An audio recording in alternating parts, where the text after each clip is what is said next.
다니엘서 9장 25절 말씀. 그러므로 너는 깨달아 알지니라. 예루살렘을 중건하라는 영이 날 때부터 기름 부음을 받은 자 곧 왕이 일어나기까지 7이레와 62이레가 지날 것이요 그 곤란한 동안에 성이 중건되어 광장과 거리가 세워질 것이며, 이렇게 되어 있습니다. 다니엘서 9장은 여러분이 알듯이 구약의 종말론, 구약의 종말론을 다니엘서 9장이라고 얘기하거든요. 그런데 성경을 처음부터 창세기 1장 1절부터 마지막 요한계시록 22장까지를 계속해서 읽다 보면 성경이 이렇게 전체적으로 이렇게 파악이 되고 요약이 돼요. 그렇게 먼저 보는 게 굉장히 중요한데요. 왜 그러냐면 그렇게 보지 않으면 성경이 한 부분씩 이렇게 보이거든요. 부분적으로. 그러면 성경을 이렇게 전체적으로 파악하기가 참 어렵습니다. 그런 사람들이 이제 자기 주장을 하게 되죠. 그러면 성경을 잘못 보는 거고요. 성경을 전체적으로 이렇게 보게 되면 이게 여기 있는 말이 구약의 종말론이라고 하는 다니엘서 9장이 과연 우리 사람들이 얘기하는 구약의 종말론, 그러니까 마지막 때 일어나는 이런 종말론이냐, 그게 아닐 수 있다는 얘기예요. 그러니까 그거를 우리가 참 잘 좀 파악을 했으면 좋겠다, 그런 말이죠.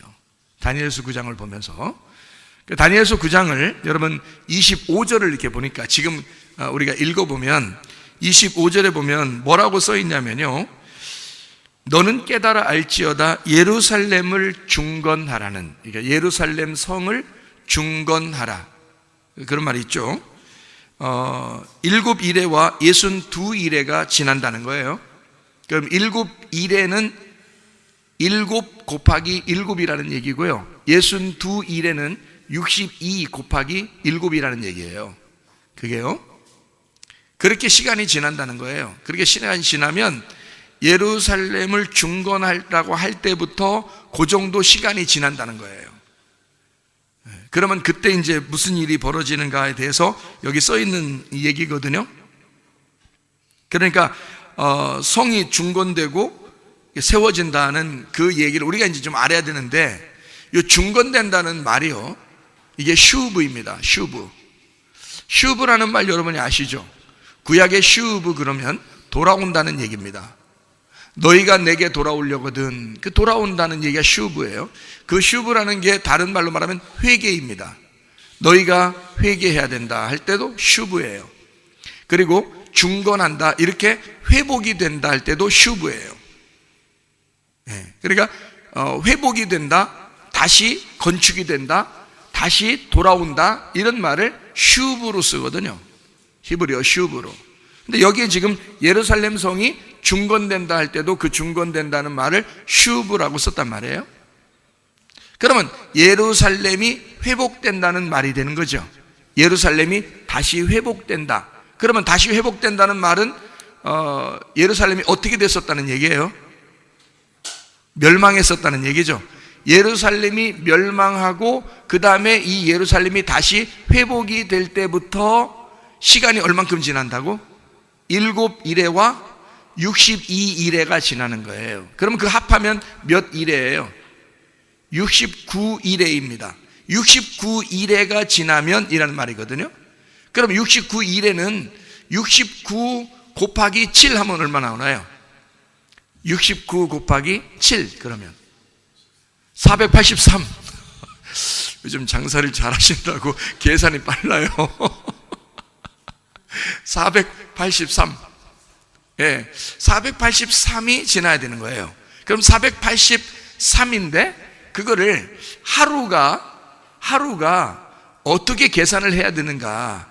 요 하루, 1에는 7이잖아요. 7, 일주일을 얘기하는 건데, 그러면 요거 하루를 뭘로 계산을 하냐면 성경을 우리가 좀 찾아봐야 되겠죠. 민수기 14장 34절. 민수기 14장 34절에 보면 이렇게 돼 있어요. 너희는 그 땅을 정탐한 날 수인 40일에 하루를 1년으로 쳐서 그 40년간 너희의 죄악을 담당할지니 너희는 그제서야 내가 싫어하면 어떻게 되는지를 알리라 하셨다 하라 그랬습니다. 그래서 광야에 이스라엘 백성들이 몇 년을 있었죠? 40년을 있었습니다. 그러면 이스라엘 백성들 중에 12명을 택해서 정탐을 하라고 할 때가 며칠 정탐을 한 거예요?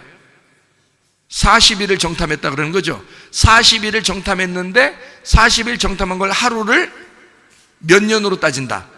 1년으로 계산해서 40년 동안을 광야에 있을 것이다 이렇게 된 거예요. 그래서 이스라엘 백성들이 광야에 40년 있었던 거예요.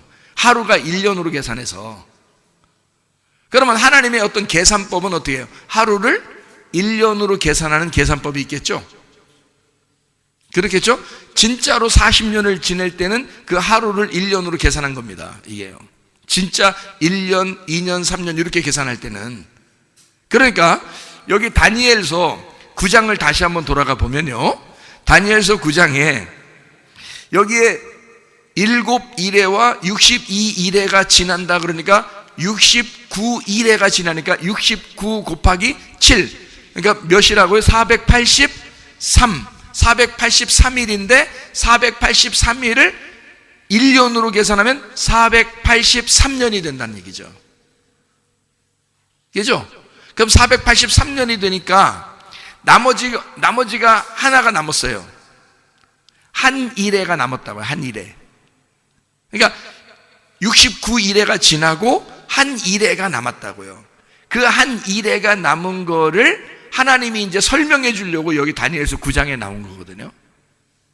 예, 그러니까 그 한 일회에 있는 것을 설명하려고. 그럼 한 일회는 뭐예요? 1 곱하기 7이잖아요. 그럼 7일이잖아. 7일은 몇 년?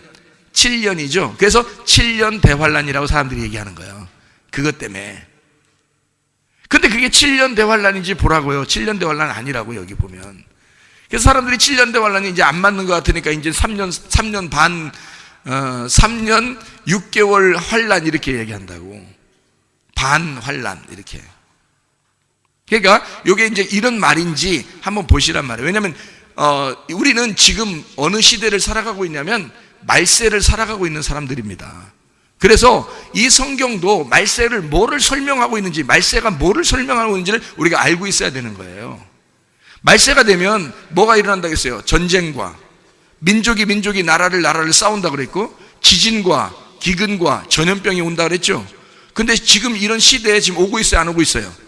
반드시 옵니다. 이건 점점 더 하지 계속 오는 거예요. 그리고 구약 성경에서도 뭐가 따라온다겠어요? 칼과 기근과 전염병이 따라온다 그랬죠. 근데 그것이 우리에게 실제로 일어나는 일이 아니라 이스라엘 백성들에게 일어나는 일이란 말이에요. 이스라엘 백성들에게 실제로 일어나는 일은 샘플로 보여주는 거예요. 그리고 모든 하나님을 믿는 사람들에게 그 마음에 일어나는 사건을, 그 세상에 일어나는 사건, 그 마음, 우리들의 세상에 일어나는 사건을 다 속에서 설명해 주는 거란 말이에요. 그러니까 그 파멸은 파멸로 끝나려고 한 것이 아니라 하나님의 사랑이 쫓아오고 있다는 걸 설명해 주려고 했던 거예요. 그러니까 성경하고 지금 우리 교회에서 지금 성경을 보는 거하고는 다른 사람들이 생각하는 거하고 완전히 반대로 보는 것일 수도 있습니다.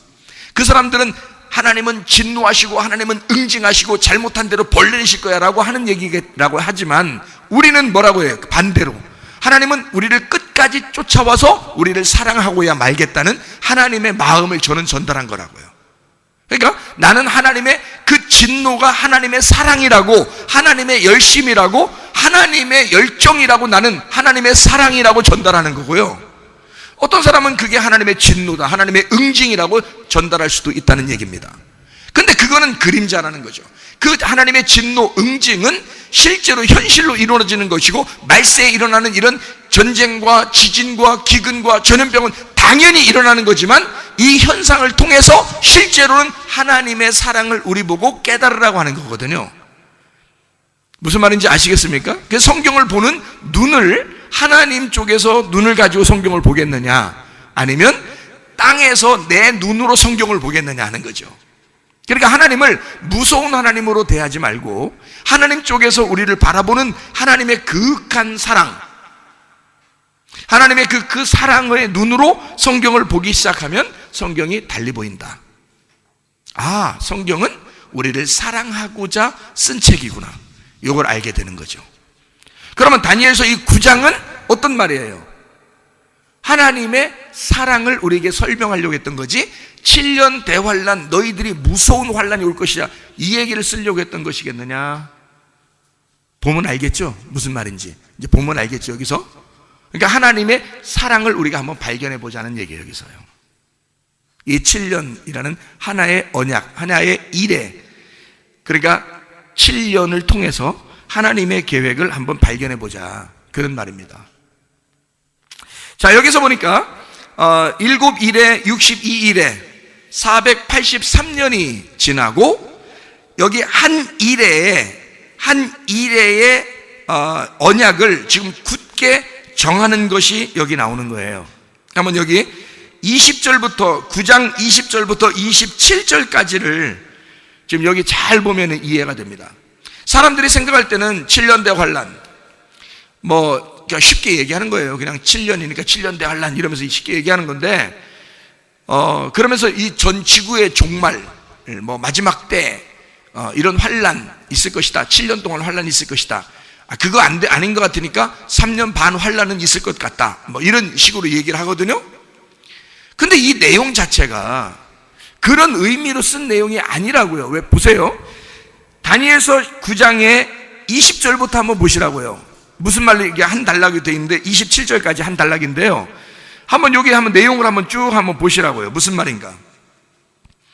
내가 이같이 말하여 기도하여 내 죄와 내 백성 이스라엘의 죄를 자복하고 내 하나님의 거룩한 산을 위하여 내 하나님 여호와 앞에 간구할 때, 그러니까 이 지금 다니엘은 누구를 위해서 간구한 거예요? 세상 사람 전체를 위해서 간구한 거예요? 예루살렘의 백성들을 위해서 간구한 거예요? 예루살렘과 예루살렘 백성들을 위해서 간구한 거란 말이에요. 우리 백성들 어떻게 될 것입니까? 우리 백성들 좀 살려주세요 하고 기도한 거란 말이에요. 그렇죠, 20절에. 그럼 여기 있는 내용은 20절부터 27절까지의 내용은 무슨 내용이 들어와 있어야 되는 거예요? 예루살렘에 대한, 이스라엘 백성들에 대한 이야기가 들어있어야 된다고요. 무슨 말인지 알겠습니까? 자, 그래서 21절에 보니까 또 뭐라 하냐면, 내가 기도할 때 이전에 환상 중에 본 그 사람 가브리엘이 빨리 날아서 저녁 제사를 드릴 때쯤에 내게 이르더니 라고 했고요. 22절에 내게 가르치며 내게 말하여 이르되 다니엘아, 내가 이제 내게 지혜와 총명을 주러 왔다.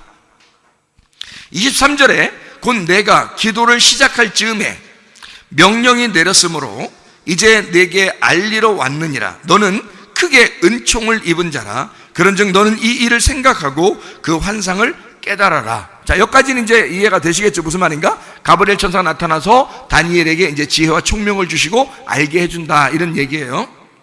자, 그 다음에 24절에 뭐라고 돼 있어요? 24절에 다니엘서 9장 24절에 뭐라고 돼 있어요? 내 백성과 내 거룩한 성을 위하여, 이렇게 돼 있으니까 이거는 지금 다른 나라에 대한 이야기예요? 예루살렘 성에 대한 이야기예요? 예루살렘 성에 대한 이야기란 말이에요. 그죠? 다니엘이 지금 뭐를 위해서 기도했으니까 예루살렘 성과 이스라엘 백성들을 위해서 기도한 거잖아. 그러니까 여기 지금 뭐라고 지금 나온 거냐면, 네 백성과 네 거룩한 성을 위하여 71회를 정하겠다는 거예요. 71회를 정하겠다. 그래서 여기 나오잖아요. 71회가 71회예요. 그죠? 그러니까 71회를 누구를 위해서 정하는 거예요?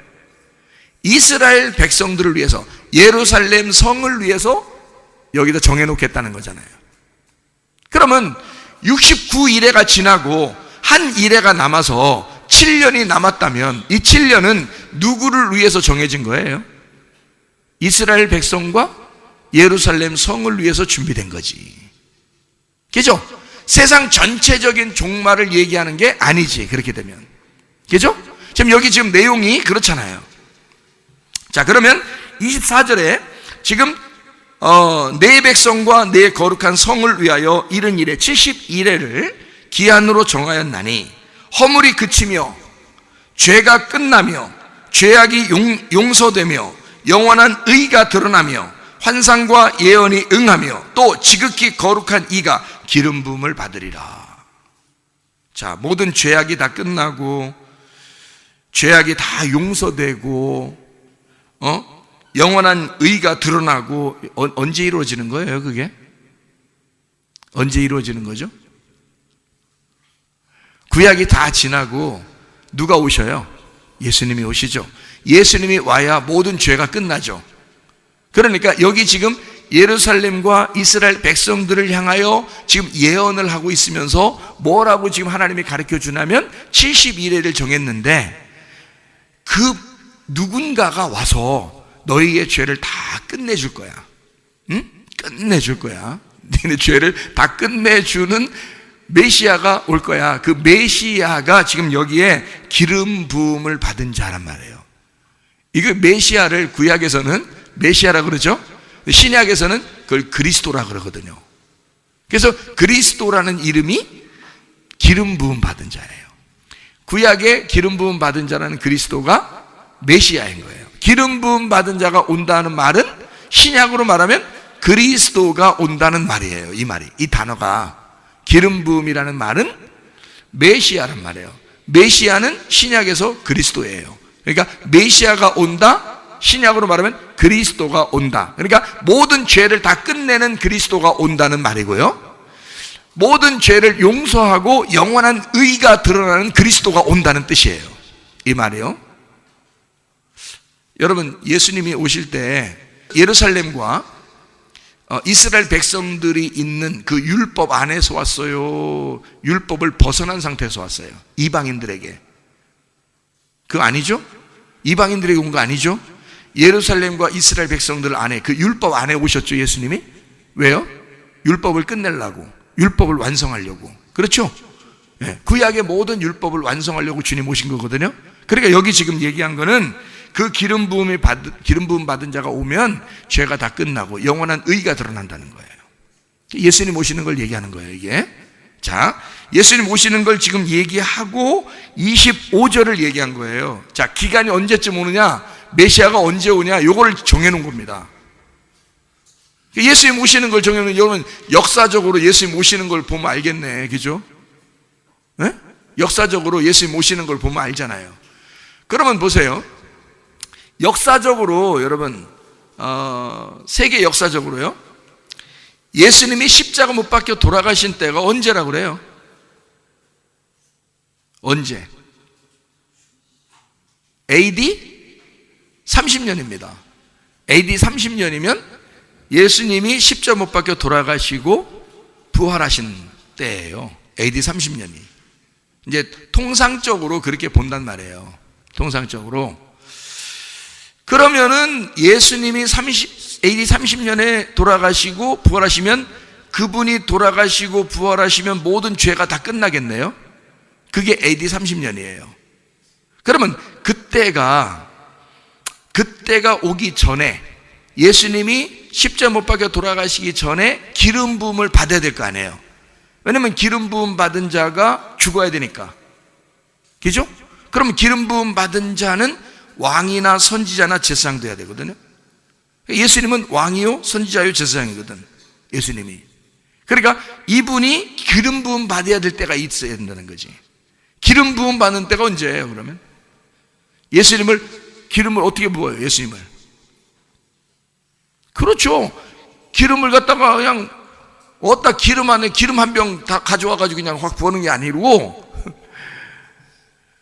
어린 양에게 그 기름을 부어 어린 양에게, 이 땅에 세상에 오신 어린 양에게 안수하여 이 세상의 모든 죄를 넘겨주는 날이 기름 부음 받은 자가 안수받는 날이에요. 그게 언제 이루어진 사건이에요? 요단강에서 침례받을 때. 그러면 예수님이 십자가 못 박혀 돌아가시는 게 AD 30년이니까 그때부터 거꾸로 몇 년이 가야 돼? 3년 반이 가야 되겠죠? 그죠? 3년 반이 가면 그때 기름 부음을 받는 거야. 다시 말하면 침례를 그때 받는 거예요. 침례를 받고 3년 반 동안 일하고 3년 반 만에 죽임당해야 되니까. 무슨 말인지 알겠어요?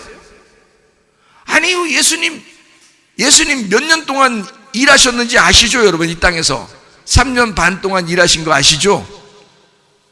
그러면 예수님이 3년 반 동안 일하시고 죽으시는 것이, 여기에 이제 예수님이 다니엘서 9장에 나오는 대로 그대로 하시는 거거든요. 기름 부음 받은 자가 죽어야 돼요. 그게 3년 반이 지나야 돼. 그래서 침례 요한한테 침례 요단강에서 받으시고, 그리고 3년 반 동안 일하고 십자가를 지는 거예요. 그게 날짜를 하나님이 아시는 거고 정해놓은 겁니다. 다니엘서 9장에 정해놓은 거기 때문에 그 날짜에 죽어야 되는 거예요. 그것도 언제 죽어야 돼? 6월절 날 죽어야 되는 거예요. 6월절 날. 그러니까 예수님이 죽는 날은 정해져 있었던 거예요. 그러면 기름 부음 받는 날도 정해져 있었던 거죠. 이해가 돼요? 왜냐하면 3년 반을 정확하게 일을 해야 되니까. 기름 부음 받고 하나님의 공생의 생활을 3년 반 해야 되니까 요 침례 받는 것도 정해져 있었던 거고, 십자가 못 박혀 죽는 것도 정해져 있었던 거야. 그러면 그 기름 부음 받는 것은, 예수님을 기름 부는 것은 침례를 받을 때 그때 말고는 아무도 예수님의 머리에 안수한 사람은 없어요. 이해가 돼요? 그러니까 예수님이 거기 침례를 받으시는 그때가 하나님의 아들임을 인정하는 날, 하나님이 이 땅에 내려오셨다는 것을 인정하는 날이 그날이에요. 그래서 침례를 받으시고 물에서 올라오실 때 하늘이 열리고 그 위에 있는 하늘에서 음성이 내려오는 거예요. 아버지가 직접 이는 내 사랑하는 아들이라고 인정하는, 하나님의 아들이라고, 땅의 아들을 얘기하는 거 아닙니다. 하나님의 아들이라고, 하늘의 아들이라고 인정하는 날이 그날이었다고요. 그 어린 양, 세상 죄를 지고 가는 그 어린 양에게 안수해서 침례 요한이 모든 인류를 그 머리에다가 넘겨주는 날, 그날이 침례의 날이란 말이에요. 그때가 언제겠어요? 그럼 AD 30년이 십자가 못 박혀 돌아가시는 거니까 요 앞으로 거꾸로 3년 반이 가야 되겠죠?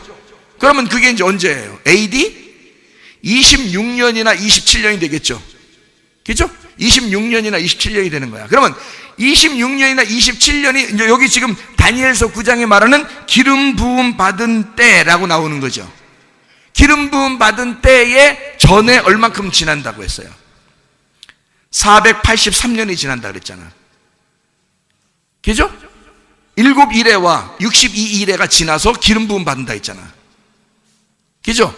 그러니까 그 기름 부음 받은 자가 483년이 지나면 요게 올 거야 라고 얘기하는 거잖아요.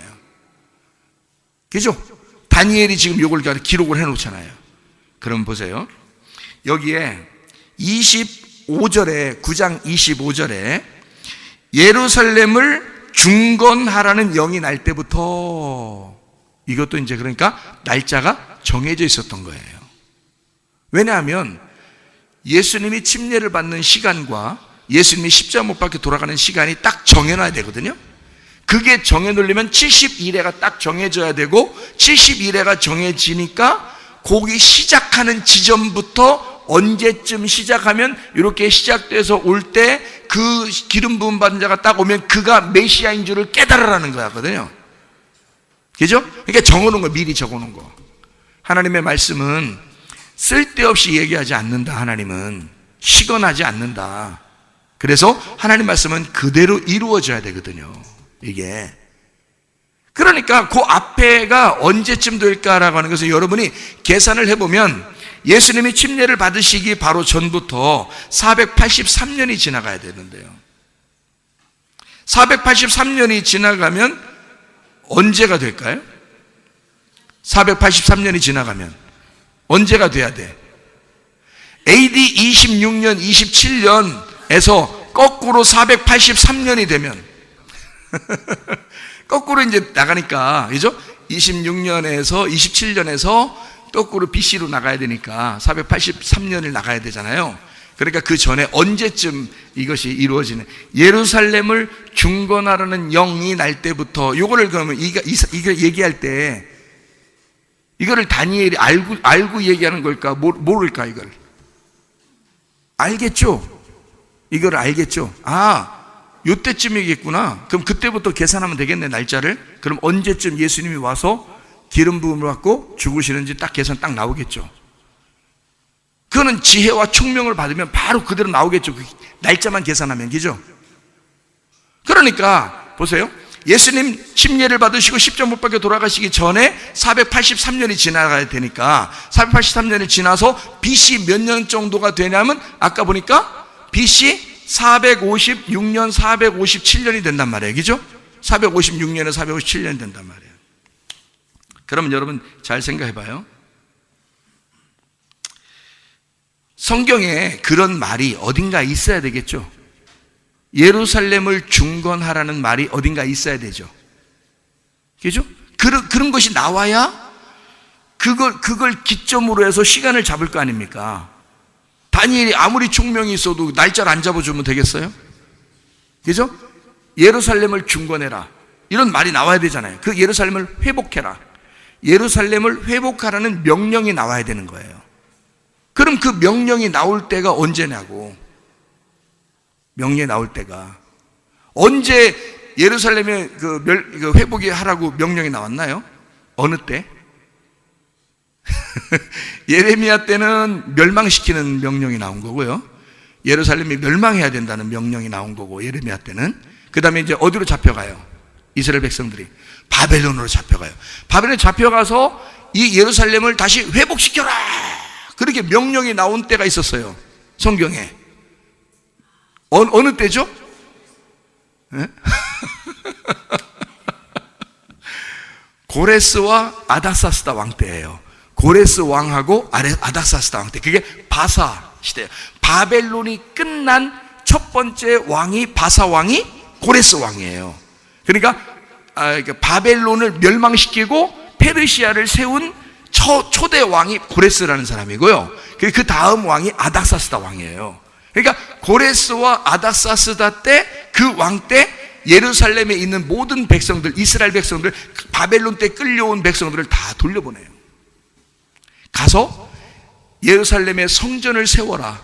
그리고 예루살렘의 성을 다시 건축해라. 그래서 예루살렘 성전을 세우러 간 사람이 에스라 제사장이고요. 예루살렘 성을 다시 이렇게 중건해서 회복시키러 간 사람이 느헤미야라는 사람입니다.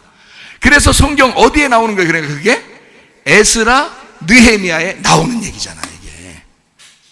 그러면 에스라, 느헤미야 시대부터 계산을 하면 되겠죠? 그러면 이게 예수님이 언제 나오시는지 이 사람들은 안단 말이에요. 지혜와 총명을 받은 사람들은.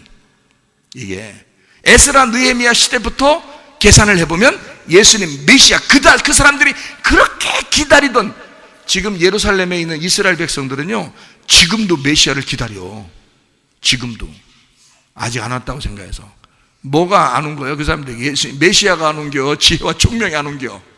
지혜와 총명이 안 온겨. 그게 가리워진 거야. 그러니까 지혜와 총명만 받으면요, 이게 계산을 딱 할 수 있어요. 그 사람, 구약 사람들도, 이스라엘 사람들도 지금도 계산할 수 있는 거예요, 이게. 그럼 이게 에스라, 느헤미야 시대라는 걸 분명히 알 수 있는 거죠. 이게 성경에 없는 얘기를 하는 게 아니니까, 이게. 그래서 다니엘서 9장 25절에는 뭐라고 돼 있어요? 다시 한번 보면, 너는 깨달아 알지어다. 예루살렘을 중건하라는 영이 날 때부터 기름 부음을 받은 자, 곧 왕이 일어나기까지, 하나님이 자기 아들이라고 인정하는 날이잖아요. 침례받는 날이죠. 그날 그 왕이 일어날 때까지 얼마 지난다? 7일에와 62일에가 지날 것이요. 이렇게 돼 있죠.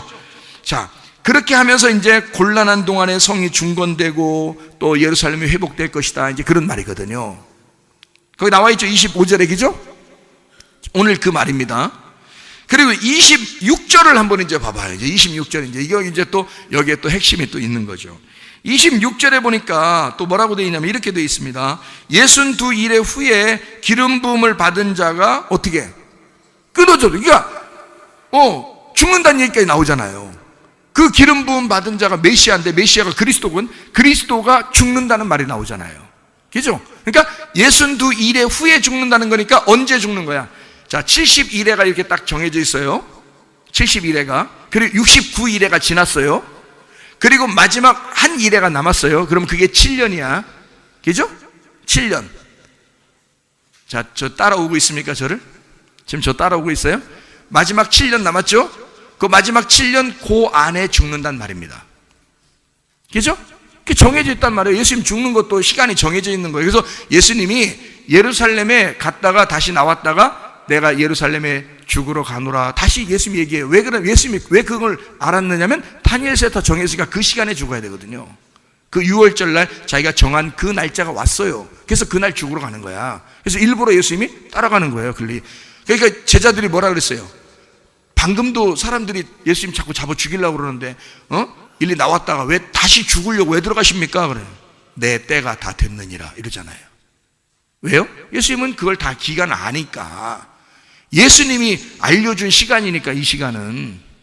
그러니까 예수님이 그 시간 아니까 예수님은 아니까 자기가 죽으러 들어가는 거예요. 그 시간을 맞춰야 되니까. 그때 6월절이 지나서는 안 되거든. 6월절 날 죽어야 되거든요. 어린 양으로. 그래서 어린 양으로 오신 거야. 6월절 세상 죄를 지고 가는 하나님의 어린 양으로 오신 거란 말이에요. 근데 그분이 하나님의 왕이 하늘나라의 왕이란 말이에요.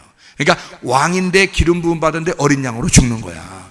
그게 그 얘기를 지금 여기서 하고 있는 거예요. 미리 써놓는 거란 말이에요. 자, 그러니까 만 69일화가 지나고 한 일회가 남았는데 그 7년 그 안에 죽는다는 말이 써 있는 거죠. 잘 들어야 돼. 이거 잘 안 들으면은 완전히 파악하지 못한 사람들이 이제 딴 얘기하면 거기 이제 그런가 또 이래. 복잡해. 어떻게 계산을 어떻게 그렇게 복잡하게 하는지 몰라. 우리는 성경을 보세요. 아주 간단합니다. 성경에 있는 그대로예요. 그래서 에스라 느헤미야 때 이 성경을 쓸 때가요. 에스라 느헤미야 성경을 쓸 때가 언제냐면 BC 444년에서 BC 458년 기간이에요. 그러니까 여러분이 예수님의 그 침례를 받는 시간에 거꾸로 BC로 돌아가면 483년이 돌아가면 에스라 느헤미야 시대가 나와요. 그게. 그러니까 그 날짜만 계산하면 다 나오게 돼 있었던 거예요. 근데 지금도 아직 지혜와 총명이 없는 사람 유대인들은 지금도 메시아를 기다리고 있단 말이죠. 메시아는 벌써 왔다가 십자가 못 박혀 돌아가시고 부활 승천하셔서 가셨는데 이미 성령으로 막 역사하고 있는데 근데 이 사람들은 아직도 메시아를 기다린단 말이에요. 이거를 미래에 일어날 일이라고 생각하기 때문에 그렇습니다. 이건 미래에 일어날 일이 아니란 말이에요. 자, 보세요. 자, 62일의 후에 26절입니다. 62일의 후에 기름 부음을 받은 자가 끊어져 없어질 것이며 장차 한 왕의 백성이 와서 그 성읍과 성소를 무너뜨리려니와 장차 한 왕의 백성이 와서 예루살렘을 무너뜨린다라는 예루살렘이 멸망한다는 거를 설명하는 거예요. 이건 언제 일어난 사건이에요? AD 70년 예루살렘 멸망입니다. 예수님이 예언한 거예요. 다니엘의 말한 바 예루살렘이 멸망될 것이다. 성전이 다 멸망돼서 성전에 돌 하나도 돌 위에 남지 않고 다 멸망받을 것이다. 예수님이 예언했죠? 예수님 언제 예언했어요? 예수님 십자가 못 박혀 돌아가시기 전에 예언했습니다. AD 30년. 그리고 40년이 지난 AD 70년에 예루살렘이 멸망합니다. 이 얘기를 그대로 한 거예요. 그때 티투스 장군이라고 로마의 티투스 장군이 와가지고 예루살렘을 멸망시켰어요. 타이터스 장군이. 이건 실제로 역사적으로 일어난 사건들입니다. 이거 그대로 예수님이 말한 대로 그대로 이루어졌고 다니엘에서 얘기한 대로 그대로 이루어진 사건들입니다. 자, 그래요? 자, 보세요. 여기서 그 성읍과 성소를 무너뜨리려니와 그의 마지막은 홍수의 휩쓸림 같을 것이며 또 끝까지 전쟁이 있으리니 황폐할 것이 작정되었느니라. 아니 그 성전 예루살렘 이게 황폐할 때까지 작정됐대. 그 말은 뭐예요? 그림자로 있어야 되는 거죠. 여러분 어떻게 해요? 세상이 종말이 온다는 것은 세상은 누구를 말하는 거라고? 나를 말하는 거라고. 그러면 세상의 종말이 진짜로 오는 거야 안 오는 거야? 온다는 거죠. 왜? 진짜 나의 종말을 하나님이 원하시기 때문에 그런 거죠. 그래서 그걸 보여준다 그랬죠. 그러면 예루살렘도 계속 전쟁이 있고 계속 황폐하고 이런 게 있어야 돼 없어야 돼? 계속 있어야 돼. 왜? 그걸 통해서 네가 무너져야 된다는 걸 보여줘야 되니까. 성경 이해가 되겠어요? 실제로는 나를 무너뜨리는 얘기고 이 보여지는 거로는 그림자로는 예루살렘을 잘 보라 그렇게 하는 거죠. 그래서 예루살렘의 멸망 지금 계속해서 전쟁이 있고 그 전쟁 세계적인 전쟁 그 중동 지역의 전쟁은 끊임없이 계속 갈등하면서 있습니다. 예루살렘을 중심으로 있는 거거든요. 자, 무슨 말인지 아시겠죠? 자, 그럼 27절에 잘 봐봐요. 27절에 예수님이 언제 돌아가시는지 딱 나와 있어요. 예수님이 언제 돌아가시는지 딱 나와요. 자, 봐봐요. 그냥 아무렇게나 돌아가시는 거 아니에요. 정해진 거란 말입니다. 자, 27절에 그가 장차 많은 사람들과 더불어 한 이레 동안의 언약을 굳게 맺고, 그러니까 한 이레니까 뭐예요? 7년을 그 언약을 굳게 맺고 그랬다는 얘기죠. 7년, 마지막 하나 남았으니까, 그죠? 한 이레니까 한 이레가 7년이죠. 7년을 굳게 정한다는 거지. 그 약속은 굳게 정하겠다. 그 약속대로 이루어지겠다, 그 말이에요. 자, 거기서 한 이레 동안의 언약을 굳게 맺고 그가 그 이레에 언제? 그 이레의 절반이니까 언제? 몇 년? 7년의 절반이니까 언제? 3년 반이지. 예수님이 왜 이 땅에서 3년 반 동안만 일하고 가셨는지 아시겠어요? 그 예수님이 오시고 난 다음에 7년 동안 그 7년의 약속을 정확하게 지켜야 되거든. 한 이래니까, 그죠? 그러니까 그 7년을 정확하게 하나님의 언약을 지켜야 되는데 그 중간이 3년 반이야. 그래서 3년 반에 죽어야 되는 거야. 그래서 그 일의 절반에 제사와 제물을 금지할 것이며, 자, 이제 율법, 구약의 율법이 다 없어진다, 그 말이에요. 뭘 통해서? 십자가 못 박혀 죽으시면 이제는 모든 제사는 끝났다. 제물도 다 끝났다. 예수님이 한 방에 제사와 제물을 끝내셨다. 이게 그날이란 말이에요. 자, 이 날이 어떻게 되냐면 62일에가 지나, 다시 말하면 한 7일에와 62일에가 지나서 26절에 보니까 뭐라고 되어 있어요? 기름 부은 받은 자가 그 7년 안에 죽는다 그랬죠. 그 7년 안에 죽는다 써있죠. 근데 그 7년 안에 언제 7년인데 1년째 죽는다는 말이요, 2년째 죽는다는 말이요, 4년째 죽는다는 말이요. 딱 보니까 절반, 3년 반에 죽는다 딱 써있잖아요. 27절에, 그죠? 27절에 써있죠? 이게 제가 얘기하는 거 아니잖아요, 여기 보니까. 자, 일의 절반에 제사와 제물을 금지할 것이며, 또 포악하여 가증한 것이 날개를 의지하여 설 것이며, 또 이미 정한 종말까지 진노가 황폐하게 하는 자에게 쏟아지리라 하였느니라 하니라. 계속해서 예루살렘은 황폐해진다는 얘기입니다. 그래서 AD 70년에 멸망하고 그리고 다 흩어졌죠, 이스라엘 백성들이. 지금 어떻게 해요? 다시 회복됐죠. 회복되면 종말이에요. 완전 종말. 말세의 말세란 말이에요. 이스라엘 백성들이 지금 회복됐잖아요. 이해가 되겠습니까? 여기요? 자, 그러면 마지막 7년에서 그 중간에 십자가 못 박혀 돌아가신다 라는 것까지 우리는 지금 여기 지금 보았습니다. 맞죠? 그러면 이 성경 다니엘서 9장은 지금 이루어졌어요? 안 이루어졌어요? 이루어진 거지. 그러니까 이게 지금 7년 대환란 얘기하는 거냐고. 아니죠? 예수님 죽으심에 대해서 얘기하는 거라. 예수님 죽으시고 우리를 구원한다는 걸 얘기하는 거란 말이에요. 그러니까 예수님 3년 반 동안 일할 때는 지금 72일에 77은 49, 490년 동안은 누구에 대한 일을 하는 날이에요? 어디를 향해서? 예루살렘을 위해서 일을 해야 된단 말이야. 누구도 그렇게 일을 해야 돼요? 누구도 예외가 없어요? 예수님도 예외가 없어요. 예수님도 와가지고는 예루살렘을 위해서 일을 해야 되는 거야. 이스라엘 백성들을 위해서 일을 해야 되는 거야. 왜냐하면 72일에 속했잖아. 그 안에서 일을 하는 거잖아. 그렇죠? 그러니까 예수님도 예루살렘에 와서 이스라엘 백성들에게 와서 가나안 땅에서 전도할 때 주로 누구를 전도했을까요? 누구를 병 고치고 누구를 전도했을까요? 유대인들입니다. 바리새인들, 사두개인들하고 싸우고 유대인들을 전도하고 유대인들을 구원하는 거예요. 근데 어떤 사람이 지나다니다 보니까 이방인도 자기를 고쳐달라고 한 사람이 있었죠. 수로보니 게여인이 자꾸 자기 고쳐달라고 그러죠. 자기 딸 아이를 고쳐달라고 그러죠. 그러니까 예수님이 뭐라고 그래요? 그 수로보니 게여인한테 자녀의 떡을 개에게 줄 수 없다. 왜요? 너는 이방인이니까. 내가 이방인을 위해서 보냄받지 않았다 이거죠.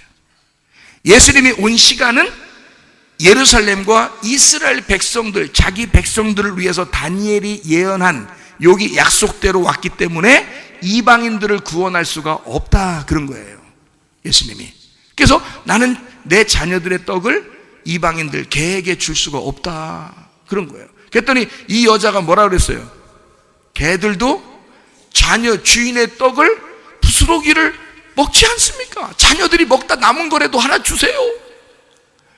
그러니까 예수님이 그냥 돌려보내겠어? 불쌍하니까 살려줘야 되겠어?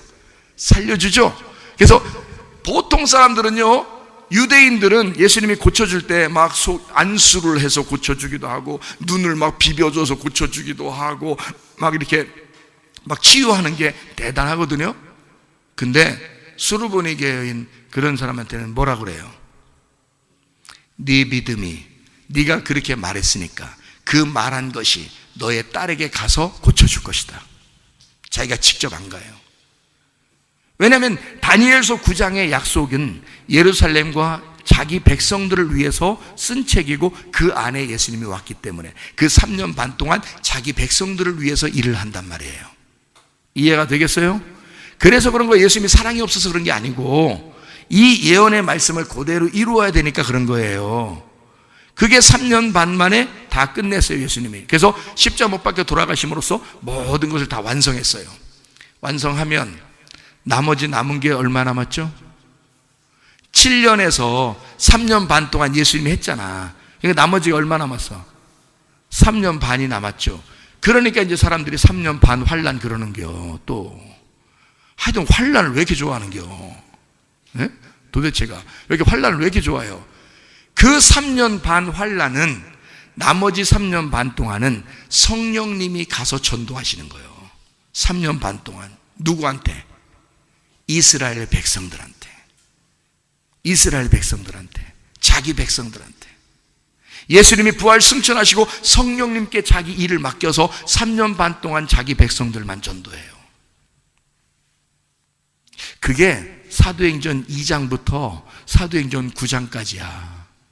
그게 사도행전 2장부터 사도행전 9장까지 여러분이 다 읽어봐. 이방인들 한 명도 구원 못 받습니다. 사도행전 2장 때 오순절 성령 충만 받죠? 예루살렘과 온 유대와 사마리아 땅까지 이르러 내 증인들이라 하고 난 다음에 이스라엘 백성들, 이 제자들, 주님의 제자들이 하나라도 이방 백성들한테 간 사람이 있어 없어? 없어요. 언제까지? 사도행전 9장까지. 사도 바울도 이방인을 위한 사도지만은 그러나 이방인에게 먼저 가서 전도하지 않았습니다. 예수님 보내기 전까지. 그때까지가 사도행전 10장이 지나가야 돼. 사도행전 10장이 지나가야 이방인들이 전도되는 거예요. 그럼 사도행전 10장이 분기점이네. 사도행전 10장이 끝나는 때란 말이에요. 이게 성경이 이 다니엘서 9장이 끝나는 때가 사도행전 10장인 거예요. 그때까지가 예루살렘 이스라엘 백성들의 구원받는 시기란 말이에요. 사도행전 10장에 누가 구원받았어요? 사도행전 10장에 이방인 첫 번째 이방인 구원자 누구? 고넬료. 그렇지, 곧이에요. 곧입니다. 넬료가 구원받았습니다. 곧인데 넬료 구원받자. 오늘 그게 그 곧인데 날 넬료가 구원받았어요. 고넬료가 구원받았네요. 사도행전 10장에 그때부터 이방인에게 바울을 보내는 것입니다. 그때부터요. 그때 고넬료를 구원시킬 때는 누가 구원시켰어요? 바울이 가서 구원시킨 게 아니고 베드로가 가서 구원시켰어요. 왜? 베드로가 뭘 가지고 있다고? 열쇠를 가지고 있다고. 마태복음 16장에 예수님이 베드로 보고 어떤 열쇠 준다고 했어? 천국 열쇠를 베드로한테 맡겼다 그랬어. 그러니까 베드로가 이방인 구원을 열어줘야 되는 거야. 이방인 구원을, 고넬료를 구원을 열어주면 그때부터 그 다음 사도행전 11장부터 바울이 등장해 나가는 거야. 그때부터. 바울이 그 전에 아무리 구원받았어도 안 돼. 고넬료가 구원받기 전까지는. 고넬료가 구원받고 난 다음에 문이 열리고 베드로가 문을 열어준 다음부터 사도행전 11장부터 이제 그때부터 바울의 시대가 열리는 거야. 사도행전이. 성경은 그냥 아무렇게나 우연히 쓴 책이 아니에요. 그러니까 이게 71회가 누구에게 완성됐다는 얘기야? 예루살렘과 이스라엘 백성들에게 완성된 거지. 이게 무슨 7년이 있고 3년 반이 있어요. 다 완성된 거지. 예수님의 시대 때에서 주님의 제자 시대까지 딱 완성이 됐어요. 이거는 그 다음부터 이제 무슨 시대가 온 거야? 우리한테 이방인의 시대가 온 거야. 지금까지요. 이방인이 막 구원받기 시작하는 거예요. 그래서 그 전도를 통해서 지금 우리들이 여기서 모여서 예배드리면서 우리가 다 이방인이잖아. 지금 하나님께서 우리를 구원하시고 교회의 시대가 된 거예요. 성령의 시대가 된 거예요. 이제는 마음껏 전도가 되는 거예요. 마음껏 복음이 전파되고 세계 각곳에 전도가 되는 거예요. 이방인들이. 그 전까지는 안 그랬어요. 예수님 오시고 그 이후에 고넬료 구원받기 전까지는 그러지 못했습니다. 사도행전 2장에도 오순절날 성령 충만 받으러 온 사람들 중에서요, 그 오순절날 구원받은 3,000명 있잖아요. 그 사람들 다 유대인입니다. 다른 나라에 살고 있었던 유대인들이 제사를 지내러 온 거예요. 오순절날 제사 지내러 온 거야. 그 사람들이 베드로 설교를 듣고 구원받은 거예요. 그날. 그래서 구원받은 게 3,000명이에요 이방인들이 아니야. 그 사람들이 각처에서 이스라엘 백성, 하나님을 경외하는 자들이 와가지고 자기가 자기의 하나님을 믿으려고 섬기려고 온 거예요. 거기서 3,000명이 구원받은 거야. 이스라엘 백성이 한꺼번에 구원받은 것입니다. 그날 하나님의 놀라운 역사가 성령 충만할 때 이루어졌죠. 그리고 3년 반 동안 일했어요. 그래서 고넬료가 구원받은 것이 AD 34년. 그러니까 이 시간은 그때 끝났다 이 말이야. 다니엘의 70일회가 다 끝나는 거지. 무슨 말인지 알겠죠? 마지막 한 일회를 하나님이 언약으로 딱 정해놓고 그 중간에 예수님이 죽으시고, 그러니까 한 일회의 첫 번째 시작을 침례로 시작하죠. 침례로 시작하고 십자가 못 박혀 돌아가시고, 그죠? 네. 그리고 고넬료가 구원받을 때까지 유대인들이 구원을 다 받게 하고, 사도행전 10장이 열려 그 다음부터 사도행전 뒤에 이방인들이 구원받는 역사가 이제 일어나게 됐다 이 말이에요. 지금까지. 이게 다니엘의 역사입니다. 다니엘의 9장의 이야기다 그 말이에요. 자, 무슨 말인지 아시겠죠? 이렇게 성경이 이제 완전하게 이루어져. 그럼 우리는 여기서 내용을 알아야 되겠죠? 성경에 이렇게 쓴 내용을 알아야 되겠죠. 여기 그러면 이건 지났네, 끝났네. 이 성경 보지만 이제 다 지났디야. 이게 아니잖아. 지난 사건이, 아브라함의 하나님은 지금도 아브라함의 하나님, 우리의 하나님. 이삭의 하나님은 지금 우리의 하나님이죠. 야곱의 하나님은 지금 우리의 하나님이란 말이에요. 고넬료의 하나님도 지금 우리의 하나님이고, 여기 지금 다니엘의 하나님은 지금 우리의 하나님이니까 우리에게 말씀하실 거 아니에요. 이걸 통해서, 그죠? 그러면 여기서 어디가 딱 이 다니엘서의 중심, 여기서 마지막에 다니엘서의 중심을 뭘로 잡은 거예요? 기름 부음 받은 자가 죽음으로써 모든 죄를 다 끝내는 것을 얘기하는 거예요. 그죠? 그러면 누가 중심인 거예요? 여기서 메시아, 그리스도, 예수가 중심인 거예요. 이 다니엘서 9장의 지금 중심은 예수님에 대해서 쓰고 싶어서 그랬던 거예요. 맞죠? 그러면 여러분, 이 예수님이 우리의 중심이니까 예수님이 내 안에 들어오시면 나도 영적으로 시작하는 거란 말이지. 예수님이 들어오기 전에는 창조가 되기 전이지. 여러분, 이 말씀 속에 우리에게 말하고 싶은 게 있다고. 이 다니엘서를 통해서. 여기는 중심이 뭐라고? 예수가 중심이라고. 예수가 없으면 너는 창조된 게 아니야. 예수가 네 안에 들어오기 전에는 그건 세상 창조된 게 아니야. 이미 너는 창조 전에 있는 거야. 근데 예수님께서 내게 들어오시면 이게 그때부터 나는 창조가 시작된 거란 말이지. 세상이, 나라는 세상이 시작된 거야. 누굴 통해서? 예수를 통해서. 예수가 들어와야 내 세상이 시작되는 거예요. 드디어. 예수 안 들어왔으면요, 우리는 죽은 거야. 예수 안 들어와 있으면 생명이 없는 거예요. 생기가 들어와야 그때부터 이 흙이 살아나지, 호흡을 하지. 예수가 나의 생기라니까. 예수가 나의 호흡이요. 하늘에서 우리에게 떨어뜨려 놓은 그 호흡이라고요. 그 숨이란 말입니다. 그 숨이 내게 와야, 그 말씀이 내게 와야 내가 비로소 세상이 시작된 거란 말이에요. 그게 창조라고요. 말씀이 육신이 된 창세, 창조가 시작됐다 그 말이에요. 그러면 예수가 들어왔으니까 이제 시작됐죠? 시작됐으면 그때부터 시작했다, 끝났다 이렇게 되는 거예요. 성경 시작했다, 성경 끝났다 이렇게 되는 거예요. 세상이 시작되잖아? 그러면 끝난 거예요. 그때부터. 무슨 말이냐 이게? 응? 이게 무슨 말이냐? 세상이 시작됐어. 예수님이 내 안에 들어오셨어. 그러면 예수님 들어왔으면 오늘 예수님이 들어왔으면 오늘부터는 나한테 무슨 날이야? 말세야. 오늘부터는 이게 창조가 아니라 이미 창조가 됐잖아. 창조됐으면 우리는 오늘부터 말세를 살아가는 거라고. 하루하루가 말세를 살아가. 언제 죽을지 모르지만 말세를 살아가는 거라고. 이렇게. 그래서 말세라 그러는 거야. 자, 여러분, 그 말세가 진짜 말세인지 한번 찾아보겠습니다. 베드로 전서 1장, 베드로 전서 1장 1절부터 보도록 하겠어요. 베드로 전서 1장 1절부터 봅니다. 예수 그리스도의 사도 베드로는 본도, 갈라디아, 갑바도기아, 아시아와 비두니아에 흩어진 나그네, 여기 이제 이게 핵심이요. 그러니까 나그네한테 썼단 말이에요. 나그네. 자, 3절. 우리 주 예수 그리스도의 아버지 하나님을 찬송하리로다. 그의 많으신 긍휼대로 예수 그리스도를 죽은 자 가운데서 부활하게 하심으로 말미암아 우리를 거듭나게 하사 산 소망이 있게 하시며. 그랬어요. 예수 부활. 5절. 너희는 말세에 나타내기로 예비하신 구원을 얻기 위하여 믿음으로 말미암아 하나님의 능력으로 보호하심을 받았느니라. 자, 거기 말세가 나오죠? 말세. 그럼 여기 말세는 어디하고 연결된 거야? 3절, 4절하고 연결된 거지. 5절이. 그렇죠?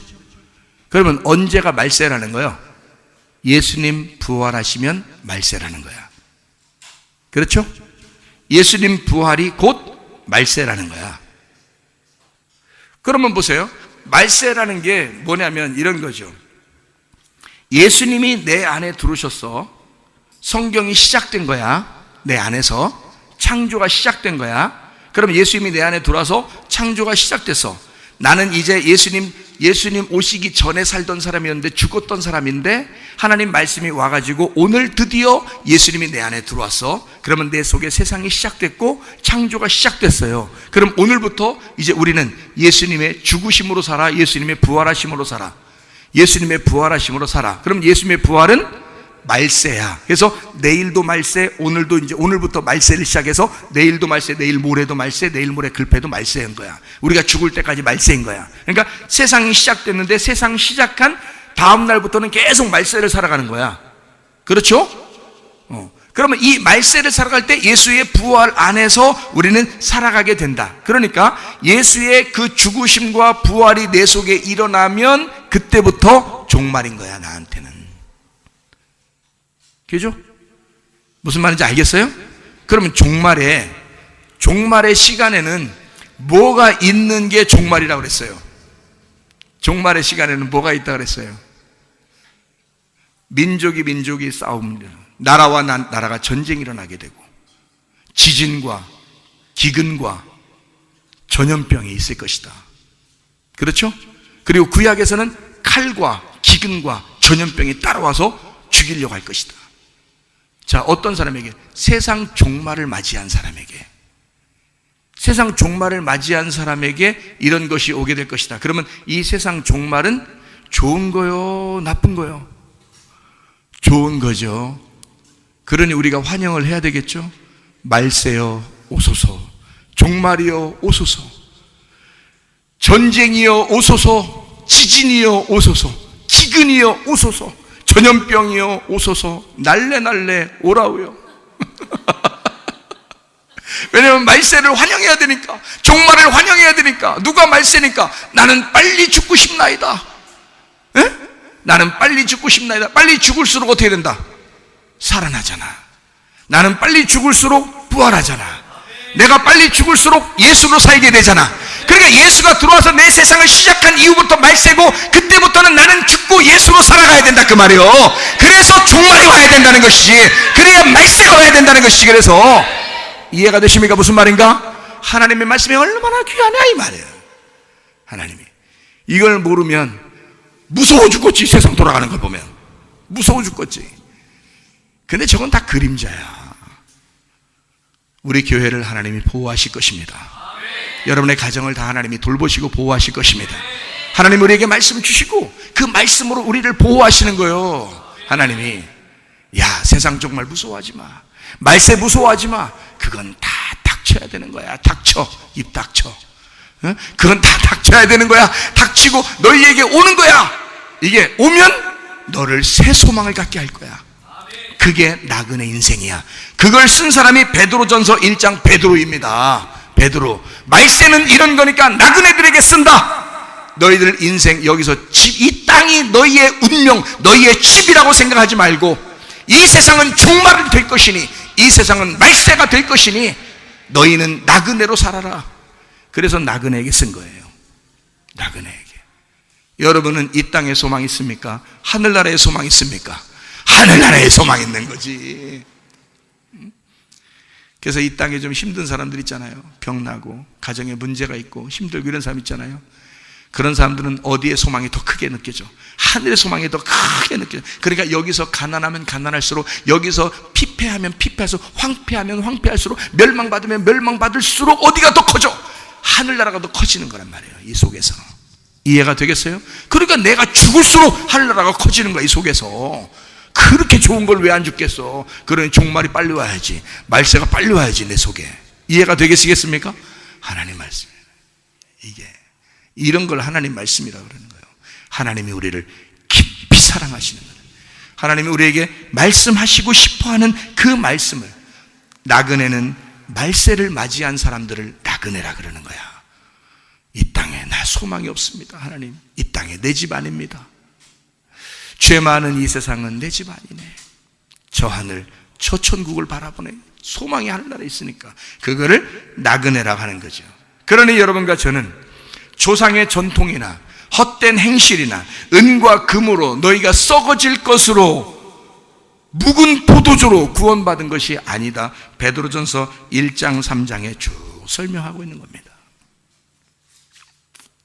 너희는 그것으로 구원받지 않았다. 너는 썩지 않을 것, 흠과 점없는 어린 양의 피로, 그리스도의 보배로운 피로, 복음으로 선포된 그 말씀으로 새 포도주로 구원받았다 라고 얘기하는 것이죠. 우리에게 그리스도의 부활로 우리가 구원받았다. 주님의 죽으심은 나를 위한 주님의 죽으심으로 깨끗하게 모든 죄를 용서하시고 그 부활하심으로 우리가 살게 하려고 주님이 죽으시고 부활하셨다, 그 말이죠. 여러분, 한 말씀만 하고 마치도록 하겠습니다. 우리는 시은좌 아기를 환영하고 또 그 시은좌 아기를 통해서 은혜를 깨닫습니다. 시은좌니까, 은혜니까. 자, 어때요? 아기 시은좌가 똥 싸고 오줌 싸는데 부모가 싫어하는 게 있다 없다? 없다. 귀엽다. 똥 싸고 오줌 싸는 거는 얘가 하는 일이다. 얘는 그렇게 태어났고 그렇게 살아갈 수밖에 없다. 자기 혼자 치울 수 있다면 얼굴이 불그름해지고 부끄러워하고 자기 혼자 문질러서 어쨌든 해결해 보려고 하겠지만 그럴 수 없는 게 똥 오줌이더라. 근데 부모는 그거를 깨끗하게 치워주면서 기뻐하더라. 날마다 싸는 거를. 날마다가 뭐요? 매 순간마다 싸는 거를 부모가 치워주면서 기뻐하더라. 여러분, 애기 키워보신 분들 알고, 애기를 이번에 새로 태어나서 이렇게 키우는 걸 보면 아시겠죠? 무슨 말인가? 이해가, 상상이 가죠? 무슨 말인가? 상상 이상의 것을 상상하세요? 이해가 되시죠? 그러니까 그렇게 하는 게 뭐다? 부모의 사랑이라는 거예요. 자녀는 그걸 몰라요. 그냥 똥만 퍼질러 싸. 애가 부끄러운 줄도 몰라. 그리고 그냥 원래 그렇게 살아. 뭐 교육받지도 않았는데 원래 그렇게 살아. 자, 보면 우리의 인생이라는 게 다 어떻다고요? 날마다 우리는 더하면 더했지. 그런 똥 싸놓는 게 더하면 더했지. 우리가 덜하진 않다란 말입니다. 인간이라는 게 죄를 짓는 게 더하면 더했지, 똥 싸 퍼질러 짓는 게 말이요, 자기 혼자 해결할 수도 없는 거를 그렇게 싸대 질러대는 게 더하면 더했지 덜하진 않더라. 인간이라는 게 그렇더라. 그럴 때 누가 찾아오신다? 부모가 치워주더라. 부모가. 자, 우리는 어둠 속에서 살아갈 수밖에 없더라. 보니까 맨 똥 싸고 오줌 싸고 어둠에 더 어둡고 더 힘들게 살아갈 수밖에 없는데 누가 찾아오시더라? 빛이 찾아오시더라. 어두울수록 거기에 빛이 찾아오시더라. 근데 내가 어둠에 살았다고 부끄러울 필요가 있다 없다? 없다. 주님은 네가 혼자 똥을 뭉개면서 치울 수가 없다는 걸 아신다. 하나님은. 무슨 말인지 아시죠? 그래서 빛으로 찾아오시는 거라 이 말이지. 교정하고 바르게 우리를 이제 이 하나님 말씀은 이제 바르게 세우고 교훈하고 막 책망하고 이러잖아요. 그러니까 교정하고 바르게 세우는 사랑이라도 방법은 좀 달라도 똑같이 하나님은 사랑으로 찾아오시더라. 부모가 그렇더라. 그러니까 방법은 좀 더 달라요. 가정마다 아이들 키우는 방법들은 조금씩 다릅니다. 근데 뭐가 내재되어 있어요? 부모는 기본적으로 사랑이 내재되어 있더라. 그럼 우리 하나님은 어떻겠어요? 하나님은 더 사랑이 많으시지. 다시 말하면 우리 부모들보다 훨씬 더 사랑이 많으시죠. 부모들이 그렇게 애들을 위해서 안타까워하는 그 마음보다 훨씬 더하면 더했지 덜하지 않더라. 우리 하나님이. 그걸 내가 발견하게 됐더라. 그런 얘기를 들으면 진짜 그럴 것 같죠, 여러분도? 그래요. 진짜 그렇습니다. 여러분이 자녀 키워보면 알잖아. 자녀한테 뭐 바라는 거 있어요? 없어요. 그냥 똥 치워주는 게 기뻐. 시원할 것 같아서. 자기가 치워주면 자기가 시원해. 희한하지 그게. 자기가 밥을 먹여주면, 분유 먹여주고 전 먹여주면서요, 자기가 기분 좋아. 얘가 기뻐할 거를 생각하니까. 그리고 이 똥 치우면서 이렇게 해야 됩니다. 저도 많이 해봤는데요. 똥 치워주고 오줌 기저귀 이렇게 가려주면서 뭐를 또 해야 돼요. 하는 게 있는데, 그냥 치워주고 그냥 이거 그 기저귀 갖다 그냥 딱 해서 고무줄 확 튕겨버립니까? 어떻게 해 이거? 분발러주기 톡톡톡톡톡톡톡. 분발러주기 전에 하는 게 또 있어. 사람들 어떤 사람은 분발러주기 전에 하는 사람이 있어. 뭐 하는 거 있는 그런 사람이 있어요. 그렇지. 자, 똥 치워줘, 해줘. 그 다음에 분 톡톡톡톡톡톡 발라줘. 그러면 아기가 기분 좋아할 것 같아, 느낌에. 그렇죠? 부모 생각에는 아기가 굉장히 기분 좋아할 것 같아. 근데 그게 부모가 너무 기뻐. 애가 기뻐할 것 같아서 너무 좋은 거란 말이에요. 하나님 아버지가 우리의 죄를 용서해 줄 때 너희들이 그것 때문에 얼마나 행복하겠어. 나는 그게 기뻐. 그거예요. 우리가 죄를 해결할 수 없습니다. 주님이 그래서 이 땅에 내려오신 거예요. 침례를 받으시고 십자가 못 박혀 돌아가시면서 우리의 모든 죄를 해결했다.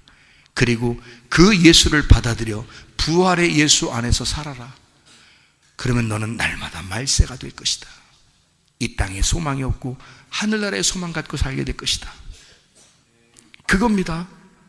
주님의 은혜 안에서 살아가게 되는, 다시 말하면 땅의 운명이 뭐냐, 우리가 인간은 똥 싸고 오줌 싸는 인간의 운명이란 말이에요. 그렇게 살아갈 수밖에 없는 사람들이야. 날마다 죄를 짓고도 뻔뻔하게 살아가는 사람들. 그게 우리 인간들이에요. 자, 송충이가 있어요. 어떻게 살아야 돼요? 송충이는 뭐답게 살아야 돼? 송충이는 송충이답게 사는 게 그게 잘 사는 겨. 원숭이는요, 원숭이답게 살아야 되는 거. 강아지는 강아지답게 살아야 되는 거. 고양이는 고양이답게, 호랑이는 호랑이답게 살아야 되는 거. 도마뱀은 도마뱀답게 살아야 돼. 죄인은 죄인답게 사는 거요. 그게 우리가 어둠을 인정하는 거야. 내가 죄인임을 인정하는 거야. 하나님, 나는 죄인입니다. 죄인답게라니까 맨 죄 짓고 돌아다니냐. 야, 한번 오늘 죄 짓는 거 한번 연구해보자. 야, 스케줄 짜. 오늘 죄 질 거. 1번 무슨 죄, 2번 무슨, 이렇게 하라는 뜻이요? 예수의 부활이 우리 속에 들어온 사람이 어떻게 그렇게 살겠어? 날마다 나는 이렇게 죽을 수밖에 없는 죄인인데 라고 생각하고 사는 게 죄인의 모습으로 산다는 뜻이지. 그렇다고 맨날 죄 짓고 돌아다니는 뜻이 아니라. 이해가 되시겠습니까? 무슨 말인가? 그러니까 죄를 짓는 사람들이 있을 때 그 사람을 비판하면 돼, 안 돼? 안 돼! 너는 아직 예수를 못 만나서 그렇구나. 예수 만나면 그걸 보면서 무슨 마음을 느껴야 돼? 나도 저런 사람인데. 한번 가슴에 손 대봐요. 어떻게 하나? 가슴에 손 대봐. 나도 그런 사람인데 라고 속으로 생각이죠. 나도 그런 사람인데. 그걸 뭘 비판하냐고. 뭘 비판하냐고. 나도 그런 사람인데. 이게 죄인답게 사는 거예요. 죄인답게 사는 거. 그러면 죄 지락에도 지치도 않아. 그렇죠? 주님을 위해서만 살고 싶어져. 말세를 살아가고 싶어져. 이해가 되겠죠? 땅의 운명으로 사는 자기 분량대로 살아가는 것, 이게 우리는 죄인이니까 죄인으로 밖에 살아갈 수밖에 없는 이 인간들의 모습, 이게 땅의 운명이라는 거예요. 그게 모두 어둠이라는 겁니다. 예수가 내게 없으면 나는 그냥 어둠 가운데 살아갈 수밖에 없는 사람이라는 거죠. 그런 사람들을 보면서 나의 어둠을 깨닫게 되는 것이고, 그리고 나도 어둠이었었다는 사실을 깨닫게 되고 예수 그리스도 그 빛을 굳게 붙잡고 나아가야 된다, 그 말입니다. 이해가 되겠어요? 그래서 우리는 나는 이런 생각 해봤어요. 모기나 파리 있잖아요. 모기나 파리. 여러분, 모기가 진짜 마귀잖아. 글자만 좀 바꾸면 마귀요. 모기가 우리 가만히 있을 때 막 왱왱왱왱 그래서 옵니다. 예? 그럼 막 그냥 별짓을 다 해. 막 이놈이 그냥 어둠 가운데 꼭 와요. 빛을 키면 또 잘 안 와요. 어디 숨어 있다가 딱 불만 또 꺼서 잘라고 그러면 또 막 왱왱왱 그러면 진짜 마귀요. 우리가 가만히 있으면 공격해오고, 우리가 막 공격해서 어디 있어 이놈을 불 켜고 막 하면은 어디가 너 도망가. 마귀란 놈이 그래. 그러니까 이 포도원을 허는 여우를 잡으라 그랬지. 마귀는, 그 여우는 반드시 우리가 틈을 보이면 들어온단 말이에요. 이게 우리의 생각으로 틈을 보이면 들어온다는 거지, 이게 마귀란 놈이. 그러니까 이런 마귀란 놈이 계속. 근데 이 모기하고 파리를 가만히 이렇게 보니까 말이에요, 모기하고 파리, 아하, 여러분 집안에 쥐가 돌아다니면, 여러분 그 쥐약 놓는 것도 있지만 쥐약을 놓으면 위험한 게 뭐냐면 쥐약 먹고서 그 어디 구석 가서 죽어버려서 냄새만 납니다. 이 무서워요. 그러면 그거 어디 이거 넓은 데 와서 이렇게 죽어 있으면 치우면 되는데, 구석에 들어가서 죽으면 냄새만 나게 무슨 일이지 막 이렇게 된단 말이에요. 그러니까 쥐를 없애는 아주 가장 획기적인 방법이 하나 있더라고. 그게 뭐예요? 고양이 갖다 놓으면은, 조그만 고양이 갖다 놔도 그냥 쥐 없어요. 하나도 없어져. 쥐가 그렇게 많았는데 어디에 보니까 고양이 한 마리 딱 갖다 놨더니 한 마리도 없어. 고양이 한 마리가 쥐를 싹 몰아내더라고요. 야, 쥐가 고양이를 보면 어떻게 볼까? 이렇게 쥐가 고양이를 딱 보는 순간 무슨 생각을 할까? 에? 쥐가, 여러분이 쥐라고 생각해봐. 고양이를 딱 보는 순간 자기를 지금 잡아먹으려고 그래. 그러면 그 고양이를 보는 순간 쥐 입장에서는 고양이가 어떻게 된 거야? 마귀지. 에? 마귀 사탄이요. 그렇죠? 파리나 모기 입장에서는 개구리가 어때요? 개구리가 사탄이요. 파리가 싹 날아가다가 개구리 딱 보면 사탄 왔구나 이러지. 그러잖아요? 근데 여러분, 개구리가 사탄이요? 여러분이 보실 때는 개구리 사탄 같아요? 아니죠. 고양이 사탄 같습니까? 여러분 보실 때? 사탄 안 같죠? 그럼 보세요. 고양이는 지금 쥐를 잡아먹고 쥐를 잡으려고 하는 게 그게 고양이야. 고양이는 고양이의 역할을 잘 하고 살았을 뿐이야. 고양이는 고양이답게 사는 거야. 그게 죄예요? 여러분 보실 때 그게 사탄이냐고. 자, 쥐 입장에서는 고양이가 사탄이지만 우리들 입장에서 보면 고양이가 고마운 거라고요. 그렇죠? 그러니까 이게 쥐 입장에 상대적인 거야. 여러분이 나쁘다고 생각하는 어떤 사람이 상대적인 거란 말이에요. 자기가 볼 때는 저게 사탄 같은데 알고 보니까 하나님 보실 때는 아무렇지도 않아. 고양이는 고양이답게 살고 강아지는 강아지답게 사는 거예요. 개구리는 개구리답게 사는 게 모기 파리 잡아먹는 거예요. 도마뱀은 도마뱀같이 싹 다닙니다. 벽에 막 붙어가지고 다 모기 잡아먹습니다. 도마뱀이요. 그래서 일부러 동남아시아 같은 데는 도마뱀을 집에다 키웁니다. 왜냐면 모기들이 너무 많으니까 도마뱀이 밤새도록 싹 돌아다니면서 모기 없애버립니다. 모기 입장에서는 도마뱀만 나타나면 사탄 나타난 거예요. 막 도망다니고 막 난리가 나죠. 근데 도마뱀은 모기를 잡아먹는 게 도마뱀다운 거예요. 그게 죄예요? 그게 죄입니까? 아니죠. 도마뱀은 도마뱀답게 살았던 겁니다. 자, 그러면 시은좌가, 우리의 귀여운 아기 시은좌가 똥 싸고 오줌 싸는 건 죄입니까? 죄 아니죠? 그건 똥 싸고 오줌 싸는 건 당연한 거였다 이 말입니다. 그럼 여러분과 제가 인간으로 태어나 똥 싸고 오줌 싸 죄인으로 살아가는 것은 개구리가 개구리의 삶을 사는 것, 큰 물고기가 작은 물고기를 잡으러 돌아다닐 때 작은 물고기는 큰 물고기가 사탄 같지만 큰 물고기는 큰 물고기대로 작은 물고기를 잡아먹고 살게 돼 있어 큰 물고기는 큰 물고기답게 사는 거예요. 작은 물고기는 도망다니다가 잡혀먹게 돼 있는 것이었고, 그건 자연스러운 것이었다. 여러분과 제가 살아가는 것은, 죄악 가운데 이렇게 살아가는 것은 마치 큰 물고기가 자연스럽게 살아가다가 작은 물고기를 잡아먹듯이 그렇게 살아가는, 작은 물고기의 세상에서는 큰 물고기를 볼 때 저건 진짜 능지처참해야 할, 사형을 시켜야 할 아주 사탄이란 말이에요. 그렇지만 큰 물고기는 작은 물고기를 잡아먹고 살게 돼 있는 물고기였더란 거죠. 그게 큰 죄인가? 하나님이 보실 때 여러분을 어떻게 보실까?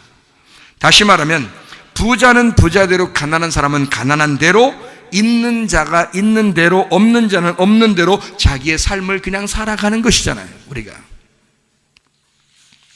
모두 땅의 삶이라 이 말입니다. 땅의 삶은 우리에게 주어진 있는 대로 살아가는 것이라 이 말이에요. 문제는 여기에서 하나님의 아들 예수가 나의 이 어둠 속에 왔느냐 이거야. 창조가 시작됐느냐 이거야. 그러면 삶이 바뀌겠죠. 자, 짐승 같은 내가 사람으로 바뀌는 순간이란 말이에요. 그때부터는 나의 삶을 사는 게 아니라 나는 이 땅의 말세, 이 땅 내 세상의 말세, 종말을 살아가는 것이라 이거지. 그 말은 예수의 시작을 살아가는 거예요. 나의 종말인 예수의 시작을 말한다 그 말이에요. 이게 무슨 말인지 아시겠어요? 나의 종말을 왜 환영해야 되느냐? 나의 말세를 왜 환영해야 되느냐? 나의 어둠이 파괴가 되는 순간 그때부터 빛의 시작이 되기 때문에 그런 거다. 나의 어둠의 끝은 빛의 시작을 말하기 때문이다. 땅의 운명의 끝은 하늘의 운명의 시작을 말하는 것이다 그 말이죠. 그래서 우리는 종말을 맞이해야 된다는 거야. 말세를 맞이해야 된다는 거예요. 여러분의 이 지구의 종말을, 이 세상의 종말을 환영하시라 그 말입니다. 그리고 예수의 부활을 환영하시라 그 말이에요. 그래서 우리는 이 땅의 운명대로 살아가는 사람이 아니라, 자기의 삶을 살아가는 게 아니라 어둠이 빛으로 바뀌어 살아가는 예수 그리스도의 삶을 살다가 주님 만나시기를 바랍니다. 우리 하나님 아버지 사랑과 은혜를 감사를 드립니다. 하나님, 우리는 종말을 환영하기로 했습니다. 말세를 환영하기로 했습니다. 하나님, 나의 종말은 예수의 시작이요 창조의 시작이며 곧 나의 말세는 곧 빛의 시작임을 우리가 깨닫습니다. 하나님 아버지, 주님과 동행하다가 주님 만나게 도와 주시옵소서. 예수 그리스도 존귀하신 이름 받들어 기도 올리옵나이다. 아멘.